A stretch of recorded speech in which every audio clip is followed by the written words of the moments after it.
Olá, seja bem-vindo a mais uma edição do OAB no Ar. No OAB no Ar dessa semana, a palavra da diretoria vem com o tesoureiro Rafael Meirelles. Novas fronteiras do direito de família. Na entrevista com Sérgio Guimarães, o tema é Novo CPC Execução. Governança, Direito e Sustentabilidade, com a Comissão do Meio Ambiente. Alienação parental, esse é o assunto da entrevista de Paulo Schiff. E Rodrigo Julião com a palavra do presidente. Começa agora mais uma edição do OAB no Ar. Advogados e advogadas, nesse momento de isolamento social por conta da pandemia do coronavírus, a OAB Santos e toda a sua diretoria são incansáveis em tentar viabilizar todos os procedimentos ao advogado. Tanto no Poder Judiciário, conjuntamente com o sistema de saúde, a OAB Santos tenta viabilizar todos os procedimentos da melhor forma possível a oferecer aos nossos advogados. Estamos trabalhando em conjunto com o Tribunal de Justiça para viabilizar os processos digitais e todos os prazos processuais. No âmbito da saúde, estamos hoje no procedimento da vacinação com o drive-thru e entrega de máscaras para todos os advogados que aparecerem para se vacinar. Deixamos bem claro que somos incansáveis em todos os sentidos, tanto de forma digital como telepresencial. A OAB Santos e sua diretoria está à disposição do advogado no que for preciso, mas fique em casa e conte conosco.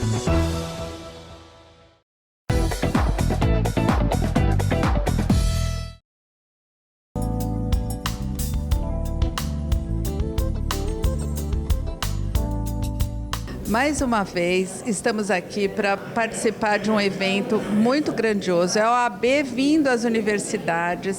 É uma forma de aproximação com os estudantes e com os futuros profissionais da área de direito. Hoje o congresso é sobre as fronteiras do direito de família e sucessões. Grandes nomes virão para acrescentar conhecimento às nossas vidas. Quero parabenizar, em nome da Ordem, a Unimes e a comissão que está trazendo esse evento tão importante, porque, afinal das contas, o direito de família se muda a cada dia. Obrigada a todos.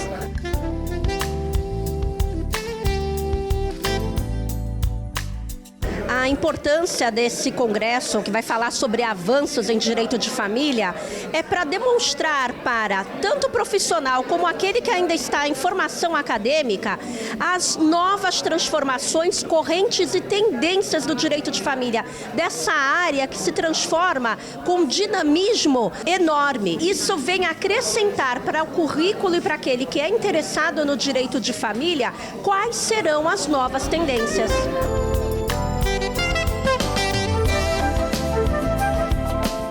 A violência patrimonial realmente não é a única modalidade de violência doméstica. Ela caminha ao lado da violência física, psicológica, moral, sexual.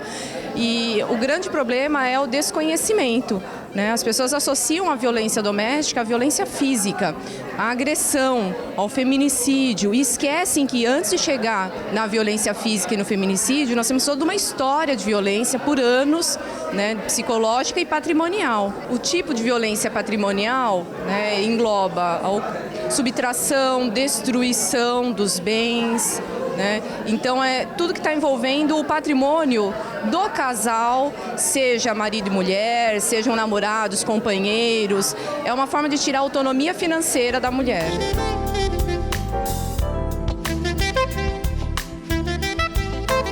Há muitos anos atrás, na época de 1978, nós começamos a trabalhar com o biodireito e com a bioética. Bio significa a vida do direito, o direito à vida e todas essas questões relacionadas com a vida e com a morte. Trata-se de um tema interdisciplinar em que participam médicos, juristas, advogados, psicólogos, enfermeiros, todos os profissionais são convidados a trabalhar. A ética, ela é parte da filosofia, faz parte da filosofia, e o direito veio não para permitir ou proibir certos fatores das novas biotecnologias, razão pela qual a biopolítica entra, que é a questão do poder. o poder da vida, o poder que os médicos, por exemplo, têm sobre a vida e sobre a morte das diferentes pessoas.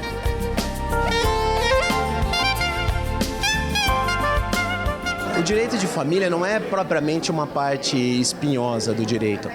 Talvez seja uma parte que demande um pouco mais de contato próximo entre pessoas. Não é uma área do direito que permita que você julgue os processos ou que você analise os processos de uma forma puramente objetiva. Tem que ter um contato coração com coração, porque as pessoas levam para lá os seus maiores problemas pessoais e os problemas que eles têm dentro da própria casa. As pessoas não estão preparadas, talvez, para fechar a guarda e se defender daquilo que acontece dentro da sua própria casa.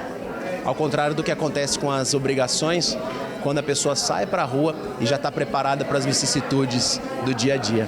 Tanto os juízes quanto os promotores, defensores e advogados, eles acabam se preparando obrigatoriamente com o desenrolar da carreira. O direito de família, ele exige, ele compele que a pessoa esteja preparada emocional e tecnicamente para atuar nessas áreas. Caso contrário, as pessoas acabam se distanciando um pouco do direito de família, porque no final das contas não aguentam essa carga emocional que está inserida dentro de todo o processo de família.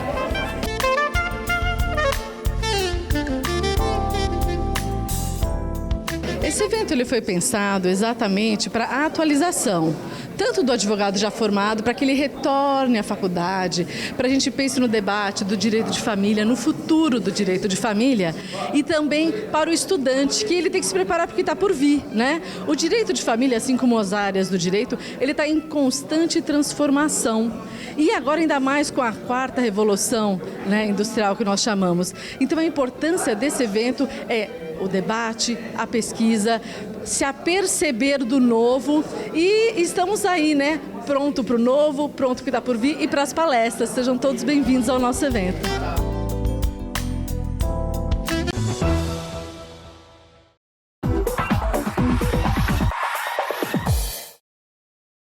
Agora com o Dr. Gilberto Bruschi, que é advogado e professor em pós-graduação, mestrado, doutor formado pela PUC, e a gente vai conversar sobre o CPC novo. Na verdade, o doutor Gilberto vem aqui socorrer outro palestrante, né, doutor? E vai falar sobre os temas gerais de processo civil. Primeiramente, é um prazer tê-lo aqui.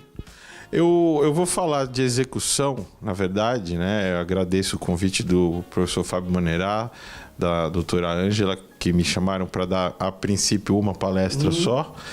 E aí eu acabei sendo convidado para a segunda, no começo da semana, que a professora Rita, que ia palestrar, não vai poder. Mas como eu escrevi um livro junto com a professora Rita, então o assunto que ela ia tratar era o tema do nosso livro, então não tem problema nenhum.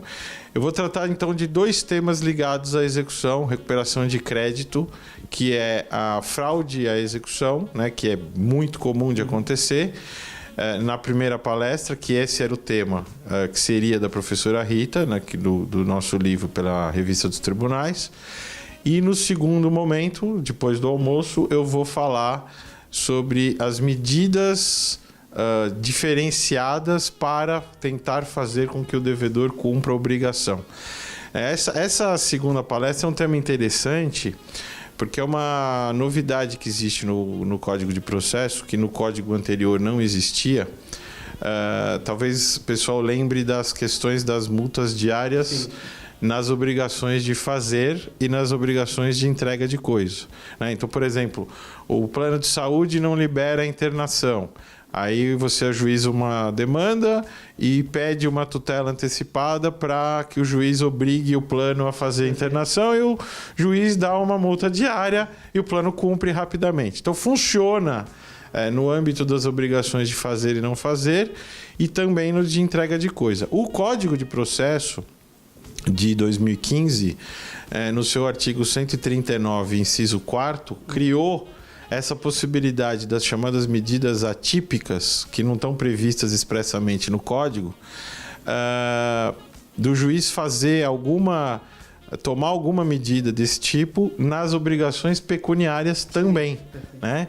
Então, vocês já devem ter visto, até passou em jornal, foi divulgado na imprensa, a questão de bloqueio de passaporte, bloqueio de carteira de habilitação e bloqueio de cartão de crédito do devedor para ver se ele se mexe e acaba pagando a obrigação. Então eu vou falar um pouquinho sobre essas medidas atípicas, outras medidas tipificadas, por exemplo, pedir a negativação do devedor na Serasa, no SCPC, para que ele fique com o nome sujo, para quem sabe por causa disso ele vir pagar a obrigação. Existem outras, por exemplo, já que a obrigação não é cumprida na execução, a gente suspende a execução e requer a falência, quando for uma empresa passível de ser falida. E aí, às vezes, ele vem na falência e cumpre a obrigação para não decretar falência. Doutor, você imagina que o Código de Processo Civil atendeu, o legislador estava pronto para atender o que a sociedade almejava? Hoje, ele trouxe, até com a tecnologia, auxiliando, ele atendeu esse anseio da sociedade. Não estou dizendo nem o judiciário, que está distante do que o jurisdicionado precisa, mas ele atendeu. Então, tinha muita coisa que ainda podia ter sido feita, né? O professor Fábio agora está proferindo uma palestra nesse momento lá embaixo, lá em cima, sobre apelação, que é uma das questões que devia ter sido colocada no código, que era o fim do efeito suspensivo automático da apelação. Eu defendi isso com unhas e dentes durante todo o período de tramitação da lei, mas no final, durou 5 anos a tramitação do código, acho que por 4 anos não tinha efeito suspensivo automático. No final da tramitação, voltou o efeito suspensivo. Então, pensa comigo, gente. Se vocês têm um processo que vocês perderam e que vocês sabem que vocês vão ter que pagar, mas conseguem dar uma enrolada, digamos assim, que eu já escutei isso de cliente várias vezes. Se você apelar, dá para enrolar quanto tempo? Né? Então, a ideia seria aquela, por exemplo, se eu tivesse a apelação e eu tivesse razão, eu ia conseguir obter o efeito suspensivo. Sim. Mas naquela situação que eu não tenho razão, o relator da apelação não ia me dar o efeito suspensivo. Então, talvez eu tivesse um número muito menor de apelações interpostas, acordos para efetivar o direito de uma forma mais leve para o devedor, e talvez aí os processos que realmente tinham sentido ir para o tribunal seriam julgados mais rápido ou com mais qualidade, não sei. O juiz de admissibilidade também. Isso demora. Eu tenho um caso meu que vai 6, 7 meses com essa só verificação. Né? Outra coisa também que eu acho que mudou, que à primeira vista eu achei que era bom, mas depois eu vi que não era tão bom, é essa história do juiz de admissibilidade da apelação ser só no tribunal. Porque dependendo do relator que você cair, e ele demorar um pouco mais, aí complica, porque a apelação vai demorar para ser analisada.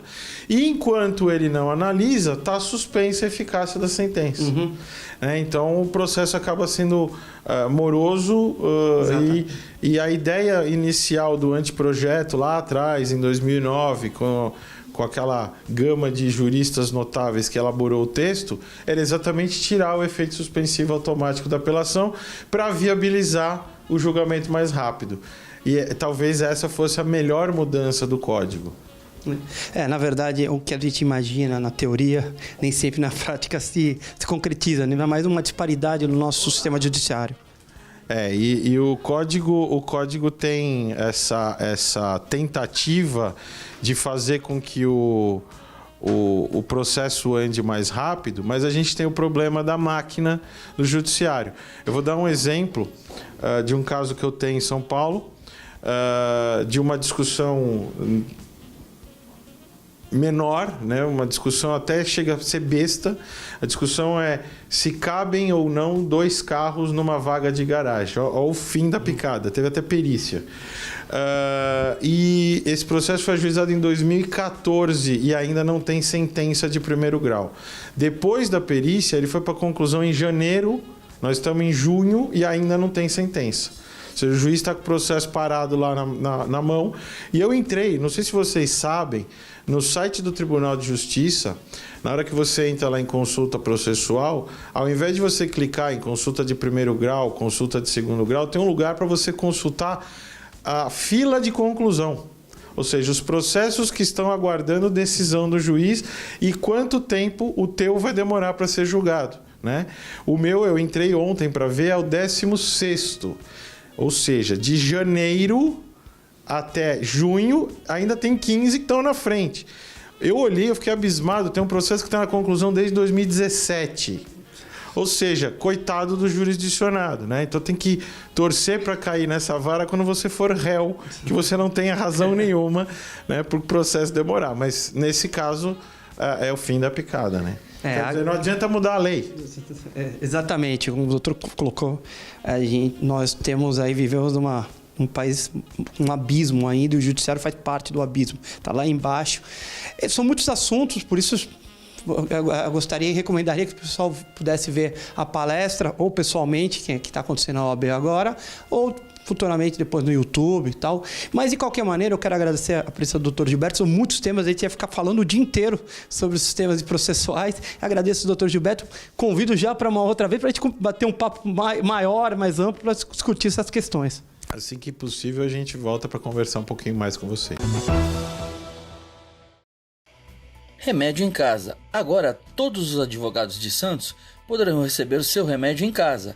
Telefone 3221-4949. 3221-4949. Das 10 às 16 horas, entrega grátis. Mais um serviço OAB Subseção Santos. Remédio em casa.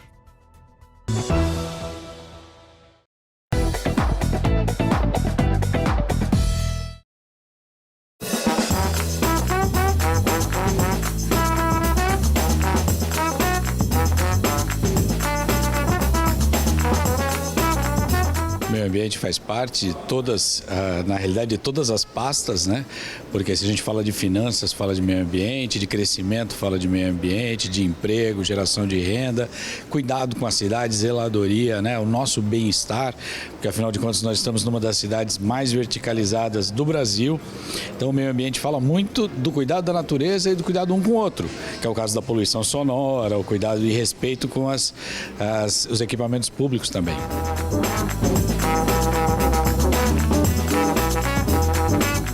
Não, sem dúvida nenhuma, mais um evento de tamanha importância não apenas para a cidade, mas para a região. Vamos tratar hoje, junto às demais autoridades envolvidas e também a população e a advocacia, com relação à nova entrada da cidade de Santos, a nova Ponta da Praia, então todo o modelo, gestão, contratos e projetos. Então ficamos muito felizes de estar sendo aqui realizado dentro da nossa subseção de Santos, com a participação de toda a sociedade santista e autoridades envolvidas, um evento de tamanha importância não apenas para a nossa cidade e para a nossa região.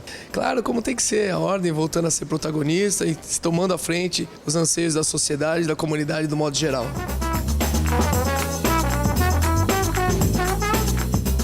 A ponte entre a OAB Santos e a OAB São Paulo. É uma união justa, uma união sólida, uma união que vem se consolidando durante esses 10 meses, quase 11 de gestão. A advocacia vem sofrendo ataques, vem sofrendo bastante, principalmente em relação às prerrogativas. E essa união, ela mostra para a população, para o cidadão, que realmente a gente está aqui para servir, a gente está aqui para mostrar que juntos a gente consegue fazer um trabalho legal. O papel que a gente deve à sociedade, né? Por mais que nós não sejamos os atores envolvidos diretamente, nós indiretamente mantemos essa nossa atitude social, uma atitude democrata.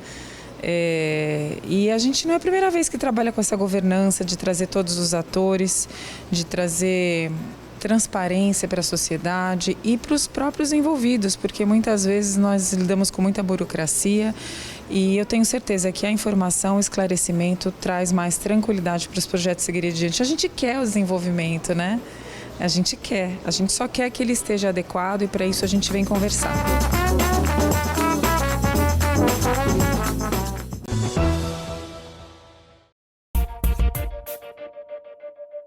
O OAB no Ar recebe agora uma componente, uma integrante da Comissão dos Direitos da Criança e do Adolescente. Tem 2 assuntos muito importantes para Camila Amorim conversar com você. Um deles, alienação parental. Vamos começar por ele, né, Camila? Vamos, que tem um projeto de lei para revogar a lei que fez 9 anos esse ano. Nosso ponto de vista é que é um pouco absurdo revogar uma lei tão nova, que ainda não teve tempo de fazer efeito, de um assunto tão importante.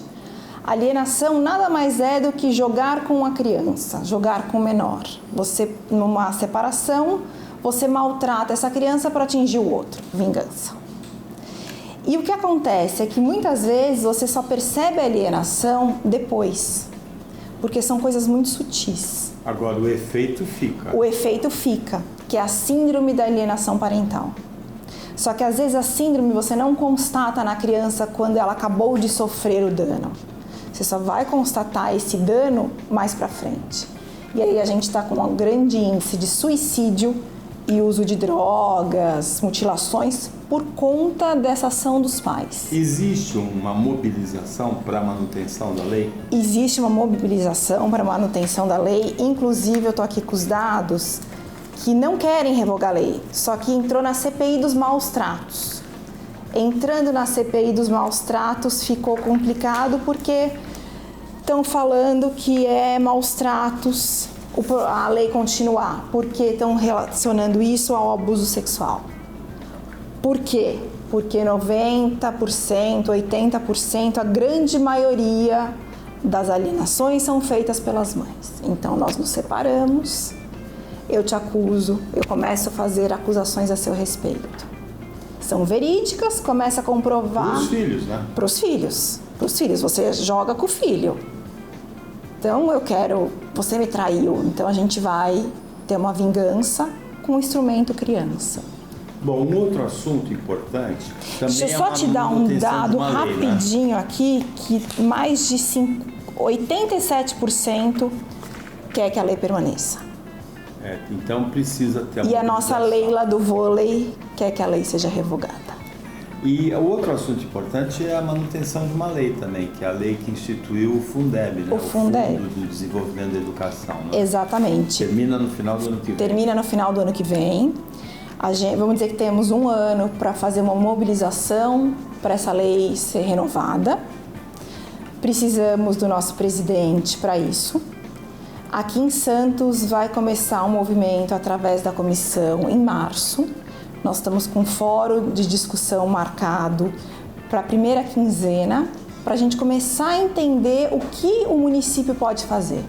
Porque Santos hoje é um município muito beneficiado por isso. Hoje a gente tem um percentual de folha de pagamento altíssimo pago pelo fundo. Acabando com isso, a gente está colocando em risco a educação. Então são pontos muito delicados que precisam de muita discussão, porque muita gente não sabe o que significa o fundo. E resumidamente, o fundo é hoje o que está bancando os professores, o que está deixando a escola aberta. E a gente já tem uma dificuldade muito grande para a escola aberta. E novamente é um caso de mobilização também, não é? Sim, mas é uma mobilização que as pessoas ainda não estão com consciência da importância do fundo. Quase ninguém sabe que os professores estão sendo pagos com esse fundo. Aí eu vou começar a fechar a escola. Então, é uma coisa que os pais precisam ter consciência também do que está acontecendo.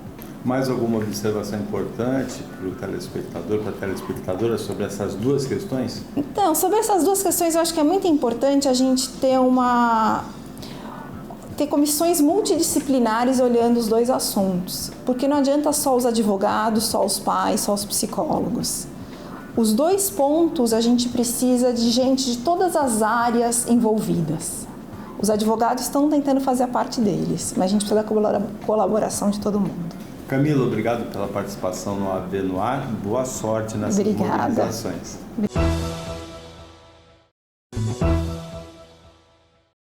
E para fechar, como sempre, o OAB no Ar nesta edição, Rodrigo Julião e a palavra do presidente. Olá! Muitas ações sendo feitas pela diretoria que trabalha para a ordem garantir as suas prerrogativas. Conheça algumas delas. Impetramos mandado de segurança em face do Banco do Brasil e após a impetração firmamos um termo de cooperação com o banco. Agora, o atendimento ao advogado será presencial e previamente agendado. Os interessados deverão encaminhar pedido à subseção de Santos pelo e-mail santos@obsaopaulo.org.br. Os advogados solicitantes receberão e-mail da OAB com data, horário e local de seu atendimento no Banco do Brasil. O atendimento pré-agendado só vale para mandados de levantamentos físicos, RPVs, precatórios e depósitos recursais. Também enviamos pedido imediato ao MP de abertura imediata de investigação de fraude realizada por pessoas que se passam por advogados agindo pelo WhatsApp, tentando levantar precatórios. Atenção, colegas! Qualquer tipo de denúncia deve ser enviada ao e-mail da diretoria dessa subseção de Santos. Estamos atentos a qualquer caso que desvie a função das nossas prerrogativas contra a nossa classe. A pedido da Prefeitura de Santos, a OAB está entre as instituições que fazem parte de uma comissão especial de fiscalização e transparência para as compras feitas durante a pandemia. Lembramos que o estado de calamidade não isenta a Prefeitura de procedimentos prévios como cotação, média de mercado e que serão analisados pelo comitê. Deixamos claro que qualquer ressalva às compras realizadas serão imediatamente reportadas ao MP, órgão responsável pelas contas do Executivo. Agradecemos a adesão de nossos inscritos à campanha de vacinação no último dia 23. Por isso, já solicitamos à Secretaria Municipal de Saúde o aporte de mais 500 vacinas, seguindo os mesmos moldes drive-thru para garantir a sua segurança. Fique atento à próxima data de vacinação. Também requeremos a isenção do pagamento das parcelas de abril, maio e junho do IPTU e ISS de nossa cidade. A ordem solicitou ao prefeito Paulo Barbosa a isenção dessas parcelas, tendo em vista o grande número de profissionais liberais, trabalhadores informais e desempregados em nossa cidade. É OAB ao lado do cidadão. Você pode e deve entrar em contato com a ordem sempre que precisar pelo e-mail diretoria@obsantos.org.br. Lembro que juntos passaremos por essa triste pandemia e sairemos dela ainda mais fortes. Muito obrigado. Você acabou de conferir mais uma edição do OAB no Ar, o programa que traz para você tudo o que acontece aqui na segunda subseção do Estado de São Paulo.